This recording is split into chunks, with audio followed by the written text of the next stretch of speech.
इस वीडियो में हम लोग 3 पावरफुल मोटिवेशनल कहानियां के बारे में जानने वाले हैं। वह कहानियां आपकी लाइफ बदल देगी। तो चले वीडियो को शुरू करते हैं और आपको एक नई कहानी बताते हैं। कहानी नंबर 1, छोटी छोटी गलतियां अक्सर बड़ी मुसीबत बन जाती हैं। किसी ने क्या खूब कहा है, छोटी छोटी गलतियां करने से बचा करो, क्योंकि इंसान अक्सर पत्थर से टकरा कर गिरता है, पहाड़ से नहीं। एक समय की बात है, 2 बहुत अच्छे दोस्त थे। वो अक्सर अपना समय एक साथ बिताया करते थे। एक दिन वो दोनों नाव के सहारे नदी पर कर रहे थे। बातों बातों में दोनों दोस्तों की किसी बात को लेकर बहस हो गई। बहस इतनी बढ़ गई कि एक दोस्त ने गुस्से में चप्पू उठाकर जोर से नाव के बीच में मार दिया, जिससे नाव में एक छेद हो गया, जिसकी वजह से धीरे धीरे नाव में पानी भरने लगा। ये देख दूसरा दोस्त बोला कि अरे मूर्ख, तुमने ये क्या कर दिया, अब हम यहां से आगे कैसे जाएंगे? तो वो बोला कि अनजाने में मुझसे ये गलती हो गई, मुझे माफ कर दो। थोड़ी ही देर में नाव डूब गई और दोनों दोस्त किसी तरह तैरकर नदी के किनारे में आए।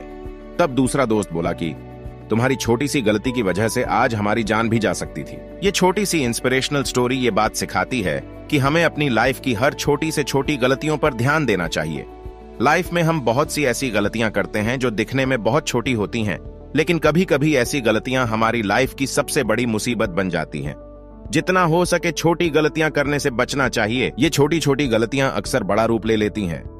हम अक्सर कई बार ये सोचकर लोगों की और खुद की भी गलतियां माफ कर देते हैं कि छोटी सी तो बात थी, ऐसा तो होता रहता है।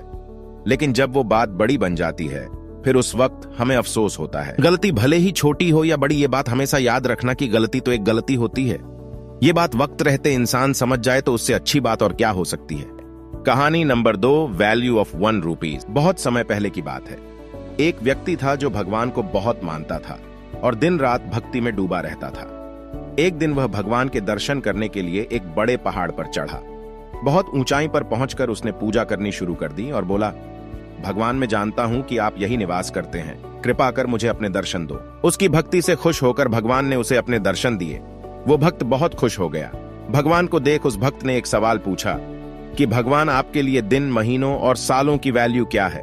तो भगवान बोले, बस 1 मिनट। फिर उस भक्त ने पूछा कि भगवान, आपके लिए हजारों, लाखों, करोड़ों रुपयों की वैल्यू क्या है? तो भगवान बोले, बस 1 रुपया। फिर वो भक्त बोला, भगवान, मैं यहां तक आया हूं, आप मुझे बस 1 रुपया दे दो। तो भगवान बोले, ठीक है, बस 1 मिनट रुको। ये शॉर्ट कहानी हमें ये बात सिखाती है कि मांगा हुआ हमें कब मिलेगा ये कोई नहीं जानता, लेकिन मेहनत करके कमाया हुआ हमें इसी लाइफ में मिल जाएगा। इसलिए मांगना छोड़ो और मेहनत करो, वरना आप उस मांगे हुए 1 रुपये के चक्कर में अपनी लाइफ का वो कीमती 1 मिनट भी बर्बाद कर दोगे जो आपको इस संसार में बिताना है ना। हमेशा याद रखें कि हमारी मेहनत ही हमारी असली कमाई है। समय से पहले और नसीब से ज्यादा कभी किसी को नहीं मिलता। जब तक कुछ करोगे नहीं, तब तक कुछ मिलेगा भी नहीं। भगवान भी उसी को देता है जो खुद के लिए कुछ करता है, क्योंकि इस दुनिया में मांगने वालों की कमी नहीं है। कमी है तो सिर्फ करने वालों की। अपनी मेहनत को अपना भगवान बनाओ और उसका रिवॉर्ड एक ना एक दिन आपको जरूर मिलेगा। प्लीज। कहानी नंबर 3 है, हमें जो चाहिए वह कब मिलेगा। एक बच्चा अपनी माँ के साथ दुकान पर शॉपिंग करने गया। दुकानदार ने उसकी मासूमियत देखकर उसके सामने टॉफी का एक डिब्बा खोलकर कहा, ये लो बेटा, टॉफियां ले लो। लेकिन उस बच्चे ने टॉफियां लेने से मना कर दिया। दुकानदार को लगा कि बच्चा टॉफियां लेने से डर रहा है, तो वो खुद अपने हाथ से टॉफियां निकालकर उस बच्चे को देने लगा। इस बार बच्चे ने जल्दी से वो टॉफियां ले ली और अपनी जेब में डाल ली। वापस आते हुए उसकी मां ने पूछा, जब अंकल तुम्हारे सामने डिब्बा खोलकर टॉफियां दे रहे थे तब तुमने नहीं ली, और जब उन्होंने अपने हाथों से दी तो ले ली, ऐसा क्यों? तब उस बच्चे ने बहुत खूबसूरत जवाब दिया, मां, मेरे हाथ छोटे छोटे हैं। अगर मैं टॉफियां लेता तो 2-3 टॉफियां ही आती, जबकि अंकल के हाथ बड़े हैं, इसीलिए मुझे बहुत सारी टॉफियां मिल गईं। जिंदगी की सीख जो हमें इस स्टोरी से मिलती है, ये स्मॉल स्टोरी हमें सिखाती है कि इस लाइफ में जब भगवान हमें कुछ देता है तो वह अपनी मर्जी से देता है और वह हमारी सोच से परे होता है। हमें हमेशा उसकी मर्जी में खुश रहना चाहिए।